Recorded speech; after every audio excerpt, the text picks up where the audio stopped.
सरकार एवं जिला कलेक्टर के निर्देश पर मानसून से पूर्व तखतगढ़ नगर पालिका प्रशासन द्वारा नगर के बड़े और छोटे नालों की सफाई करवाई जा रही है। अधिशासी अधिकारी ने सफाई निरीक्षक और कनिष्ठ अभियंता के साथ नगर के बड़े एवं छोटे नालों का निरीक्षण कर नालों की सफाई व्यवस्था की जानकारी दी। ईओ ने बताया कि नगर में कुल 9 बड़े नाले हैं।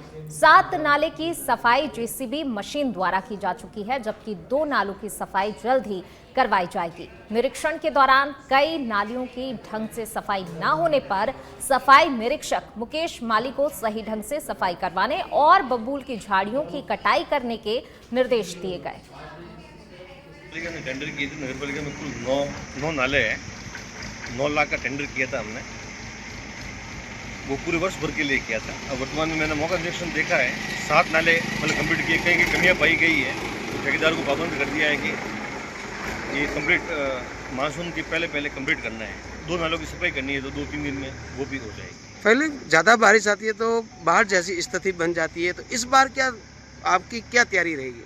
तो पानी की निकासी का जो नाला है, जो तालाब का, उसको खुदाई करके मतलब व्यवस्थित ढंग से कराया है, तो ज़्यादा बारिश होगी तो पानी का निकास हो। नगर पालिका की संपूर्ण तैयारियां की जा रही है? हाँ बिल्कुल, संपूर्ण मानसून की पूरी तैयारी हो। क्या क्या तैयारियां हो रही है? जो श्रीमान जिला कलेक्टर महोदय के अजमेर के पुष्कर में वामदेव मार्ग पर बन रहे रिजॉर्ट को पुष्कर नगर पालिका ने सीज किया है। बताया जा रहा है कि बिना सक्षम स्वीकृति के रिजॉर्ट का निर्माण कराया जा रहा था और इसी मामले की सूचना पर पुष्कर नगर परिषद के आयुक्त जनार्दन शर्मा के नेतृत्व में इस पूरी कार्रवाई को अंजाम दिया गया। इस कार्रवाई के बाद डूब क्षेत्र के अवैध होटल और रिजॉर्ट मालिकों में हड़कंप मचा हुआ है।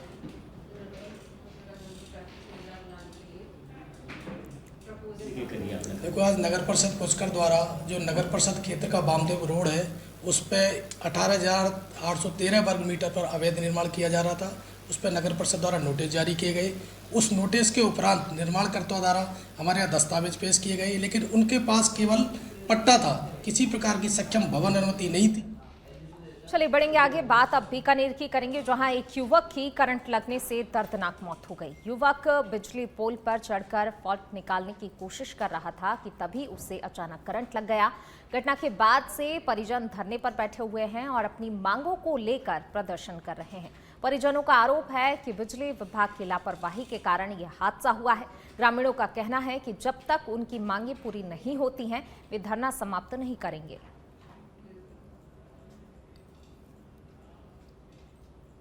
चुरू के सादुलपुर में मुख्य बाजार में जाम की समस्या को लेकर पुलिस ने सख्त रुख अख्तियार कर लिया है।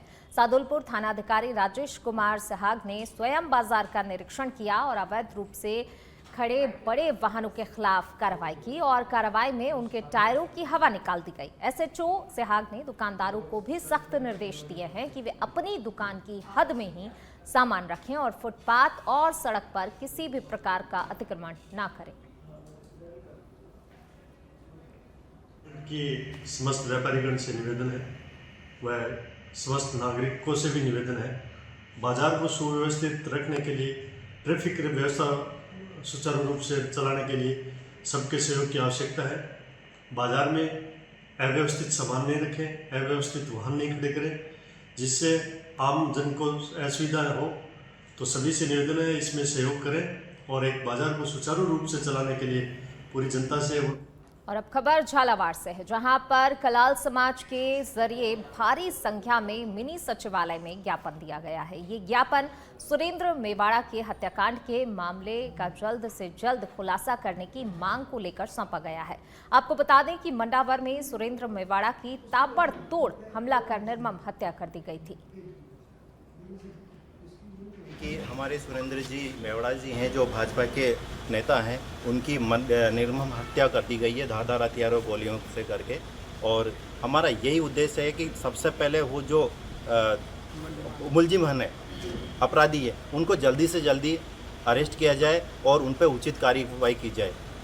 उनके जो घर हैं, जो उन्होंने निर्मम हत्या करी है, बहुत बड़ी घटना की है, उसके लिए उनके जो ज़मीन है या मकान है, उनको ध्वस्त किया जाए, ये हमारी मांग है। और दूसरी मांग ये है कि जो पीड़ित परिवार है, उनकी उप मुख्यमंत्री दिया कुमारी की अध्यक्षता में निर्माण भवन में एक बैठक आयोजित की गई। इस बैठक में मानसून के दौरान सड़कों को दुरुस्त रखने के लिए संबंधित विभाग को दिशा निर्देश दिए गए।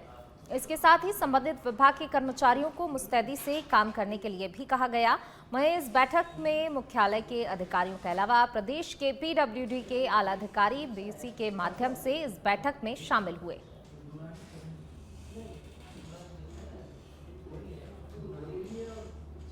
चलिए इसी कड़ी में रुक करेंगे अगली खबर का। बीकानेर के कोलायत से खबर आपको बता रहे हैं। NH 11 पर बस और कार की भिड़ंत हुई। हादसे में कार सवार व्यक्ति की मौके पर ही मौत हो गई। शव को कोलायत उप जिला अस्पताल के मोर्चरी में रखवाया गया है। क्षतिग्रस्त हुए दोनों वाहनों को पुलिस ने अपने कब्जे में ले लिया। NH 11 के नौखड़ा टोल नाके के पास की ये घटना बताई जा रही है। तो देखिए तस्वीरें, ये भीषण सड़क हादसा हुआ है। क्षतिग्रस्त हुए इन दोनों वाहनों को पुलिस ने अपने कब्जे में लिया है। पूरी तरह से ये क्षतिग्रस्त हुए हैं सड़क हादसे में। NH 11 के नौखड़ा टोल नाके के पास की ये घटना है। चलिए बढ़ेंगे आगे, बात हनुमानगढ़ की करेंगे। पुलिस ने अवैध मादक पदार्थ के खिलाफ बड़ी कार्रवाई की है। पुलिस ने हेरोइन चिट्ठा के 7 अभियुक्त को गिरफ्तार किया है। आपको बता दें कि पुलिस थाना टिब्बी ने 7.06 ग्राम हेरोइन आरोपी के पास से जब्त की है। जिला हनुमानगढ़ के पुलिस अधीक्षक हरीश शंकर ने बताया कि नशे की तस्करी और अवैध गतिविधियों की रोकथाम हेतु सभी अधिकारियों को सख्त दिशा निर्देश दिए गए हैं।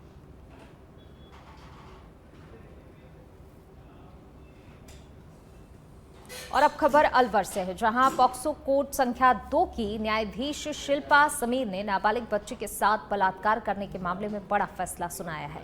कोर्ट ने आरोपी सलीम को आजीवन कारावास की सजा सुनाई है। इसके साथ ही आरोपी को 1 लाख के अर्थदंड से भी दंडित किया गया है।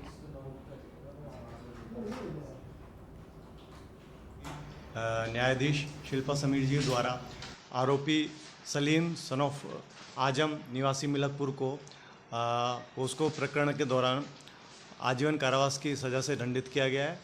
मामला ये था कि रामगढ़ थाना क्षेत्र की घटना है। करीबन 1 साल पहले पीड़िता अपने खेत में चारा लेने के लिए जा रही थी, तो वहाँ मुलजिम के द्वारा उसे पकड़कर उसके साथ बलात्कार कर दिया था। जिस मामले में रामगढ़ थाना द्वारा चार्जशीट प्रस्तुत की थी। चार्जशीट के बाद 15 विटनेस एग्जामिन करने और 21 डॉक्यूमेंट्री एविडेंस के बाद प्रोसिक्यूशन ने ये एविडेंस कराई थी। उसके बाद न्यायालय के द्वारा दोनों पक्षों को सुनने के बाद और मुलजिम को आज दोषी मानते हुए सजा से। चलिए पढ़ेंगे आगे। करौली की लांगड़ा थाना पुलिस ने बिना लीज के अवैध खनन करने वाले आरोपी को गिरफ्तार किया है। थाना अधिकारी ने बताया कि आरोपी अन्य सहयोगियों के साथ बिना लीज खनन पट्टे के अवैध खनन कर चोरी से पत्थर निकालकर सप्लाई करता था। वहीं मामले में अवैध खनन में प्रयुक्त वाहन और मशीनरी को पहले जब्त किया जा चुका है। फिलहाल पुलिस आरोपी से लगातार पूछताछ में जुटी हुई है।